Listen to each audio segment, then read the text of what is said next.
feel like people are gonna be mad at this video. Ugh. Okay, yeah, I know. You read the title and you're like, well, hold on a minute. Yeah, just relax, hold on. I just want to talk about manga collecting and what I hate about it. And first, I'll start with my own collection, right? Because I can't feel like I can talk junk, garbage, bad things without looking at myself first. So I would say that one of the main things that I kind of don't like about my collection is I collected too fast. I think I got into that manga boom and I was so excited and stoked about just the stories that could be told in manga, and I just got caught up in a lot of the hype around it as well. And honestly, I just blew a ton of money so fast. But here's the thing, actually, hold on a minute, wait, there's more. I'm kind of thankful for that too, because especially with like prices increasing, I got an extra deal, and Right Stuff closing down. I'm just getting deals left and right. You're right, I collected the perfect speed. You're right. No, but I mean, I do feel like I wish I would have slowed down a little bit and maybe not collected everything that I heard okay things about. And that kind of leads into my second thing, which is I wasn't selective. You know what I mean? I really just went for anything. I actually love these series. All right, listen, Vinland Saga, I've talked about it. It's awesome. Black Clover, also awesome. Claymore, here's the thing, I haven't talked about Claymore a bunch. Awesome. Like, so good, really. But, you know, for the Claymores and the Vinlands, you do end up with, you know, the My Hero Academias. You know what I mean? So, like, you know, or the Demon Slayers. You get it. I don't have to explain this. You understand. Like, you get good ones, but you also get, have I said, the My Heroes and the Demon Slayer. Yes, they're very shonen titles, shonen jump titles. Yeah, I know, but still, you get my point. Because the thing about it is, right, like if I was selective, I wouldn't have ended up with a bunch of things that I'm actually getting to the point where I don't know if I'll ever finish, or I'll ever check out, really, or I'll read. Well, it looks great, you know, to have all this manga surround you, especially when you do manga videos on the internet. I don't know. There's sometimes I look through my collection and I'm like, I may never get to that. Or something happens where you just kind of lose interest in it. And that's why I kind of put together the I collected too fast or I wasn't selective enough. In really, they're 1 and 2, but in one thing. Again, this is all me. This is my manga collection. I haven't gotten to manga collecting as a whole yet. That's coming a little later on in this video. You haven't read this series, you're not a true manga fan. But this third thing is specifically for me, and maybe some people watching. I'm too much of a hoarder to get rid of things. That's the problem with all 3 of these things. I don't know, there's something, because I've done videos where like, I'm dropping this series, I'm done reading this series, I am, pasha, this series, trash. I've done those videos, but it's still so hard for me once I start collecting a series to get rid of it. To actually do the thing of like going to Second and Charles or going to a used bookstore, getting rid of it that way, selling online, whatever it may be, with a series that you know and I know we're never going to read again, we're never going to look at it again, we're never even going to think about it again, except maybe for how like it disappointed us or like it just was, again, trash. But they still sit in my collection because what if, you know, one day, what if that day comes and I'm like, I'm going to give this series another shot. Oh, it connected with me. Oh my God, this is the greatest thing ever. What do you mean? I totally missed the point the first go around, because that has happened with things before. And there's no greater feeling for like someone that enjoys reading or watching or any form of entertainment. Because I know if you are watching this video, it's happened to you before, right? You've watched something and it didn't connect. You come back to it a few years later and it becomes like a really great thing for you. It really connects with you. It hits you at the right time and you enjoy it so much more than when you first experienced it. And I think that's why it's hard for me to get rid of some stuff. And again, again, this is me. This is my this is personally for me, with my manga collection, there's a bunch of things that I know in my soul I will never touch again. But what if? Hey, secret other thing, also kind of goes with that. I just thought of this. Also, the need to, once I start collecting a series, I have to finish collecting it. I can't. Well, listen, what? I'm gonna just buy 2 volumes and like not collect the rest of it? That's crazy. Maybe I'm crazy. But you know, just I can't remember. Hold on, let me ease it out. I can't remember the last time I read a My Dress Up Darling volume. Can't remember. Buy it every time it's released, though. Hey, My Dress Up Darling comes out, I buy it. Actually, I do enjoy this series, so that's honestly why I buy it. See, now I'm making excuses. This is my point. This is the cyclical cycle of manga collecting. I bet I can find another one just by not moving. Let's talk about it. Full Metal Alchemist. I hear it's good. I hear it's great, actually. I own all of it. Ask me how many volumes I've read. How many volumes have you read? Thank you for asking. 1. There's 18. They're right there. I've read 1. And that's kind of the stuff that I have like in my manga collection. But overall, some things that I really don't like about collecting physical manga, right? And it as a whole. Number 1 has to be the fear of out of print or out of stock. There's 2 very different things. Out of stock means it's coming back. Out of print means it's gone. And I think that's a very real fear for manga collection, especially because, like, think about this, right? That's why I set over here.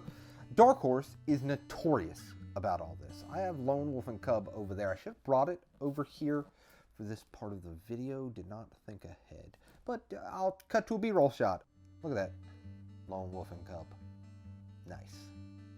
Complete actually. Very cool.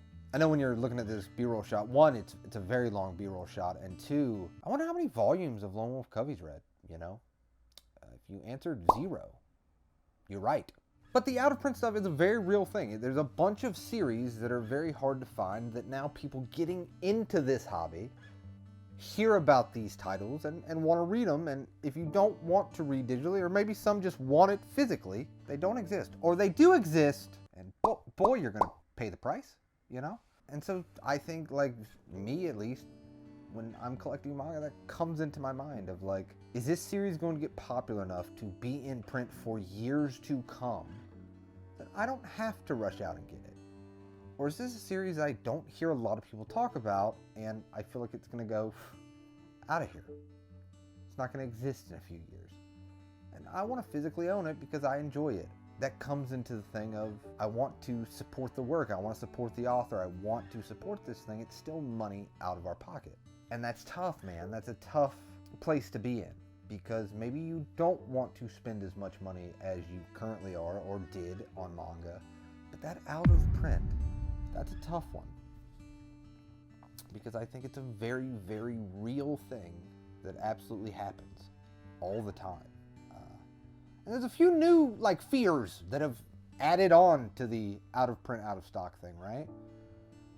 If you're reading digitally now, what if the company just wants to get rid of it? Uh-oh, it was here on my iPad earlier, but now it's just gone.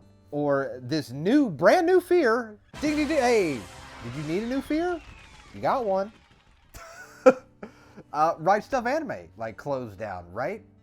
And on top of that, like, Viz Media, the price increases are coming into effect. They've been in effect, but they're really coming into effect with, like, reprints of series. So now a volume 4 of One Piece will cost $12.99, where, you know, 6 months ago it was $9.99 if you could find it. And now with Right Stuf merging with Crunchyroll, are their prices going to stay the same? They say they are, but now what's Right Stuf's competition? And now who's governing what Right Stuf puts on their website? Like, there's so many. Am I really going to go into this rant? I guess if you made it this far into this video, I guess you want to hear me rant, right? I think this hobby, a lot of people will say, I'm like, you know, it's dying or slowing down or whatever, right? I've even done videos on it and stuff like that. So I'm part of the problem. But I don't think so. I actually think that this hobby, entertainment, this medium is getting so big, in the United States and this part of the country and just worldwide in general. That's why you're seeing the Right Stuff stuff. That's why you're seeing that merger. That's why you're seeing the price increase. Because now, old big companies see that there's money to be made. And I think time will tell if that's a good thing or a very, very bad thing. But that kind of leads into my next point.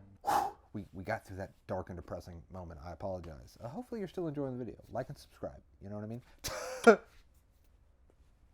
No. That's horrible. It's so bad. I'm not putting that in the video. And that's another thing. I kind of miss going out into the real world and going manga shopping. Because it's kind of hard to justify that, right?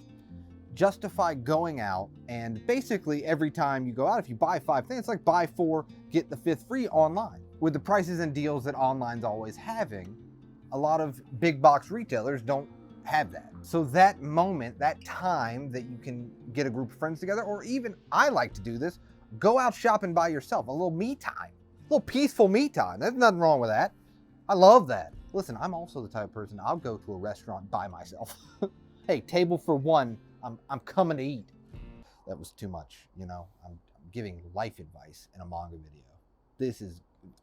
We've gone off the rails.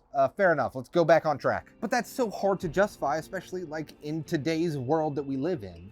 Why would I go out and spend almost double sometimes for the same volume when I can just sit online and click a button and it comes to my home and I get a package and I save money? And I think that's a real bummer that part of manga collecting is kind of on life support. Because honestly, we love to save money. Especially in an expensive hobby like this, we love to save money.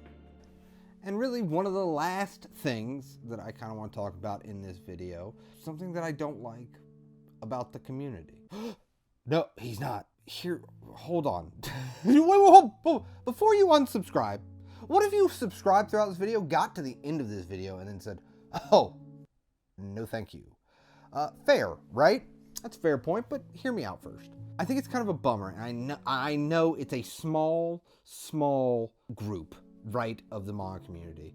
It's absolutely not even close to the majority, but they're also the most vocal on the internet. People that slam other people's taste in manga. I think the great thing about this hobby is having conversations with people that have different tastes than you.